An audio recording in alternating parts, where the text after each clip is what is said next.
Україна не хоче війни, але готова до неї. Про це президент Володимир Зеленський заявив у своєму відеозверненні, де прокоментував ескалацію агресії Росії, нарощення військ агресора біля кордонів та в окупованому Криму. Президент запевнив, що Україна ніколи не перестане боротися за мир дипломатичним шляхом та завжди захищатиме себе. Він відзначив підтримку України з боку міжнародної спільноти та окремо російською мовою звернувся до Владіміра Путіна. Запропонував президенту Росії зустрітися на Донбасі. Вчера и сегодня на заседаниях советников Нормандской четверки и подгруппы по безопасности в трехсторонней контактной группе обсуждалось восстановление режима полного прекращения огня.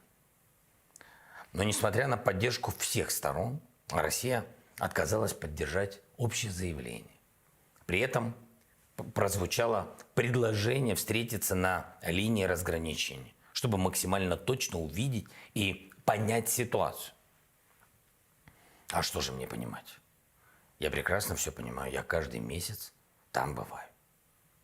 Господин Путин, я готов пойти еще дальше и предложить вам встретиться в любой точке украинского Донбасса, где идет война. Слава Украине!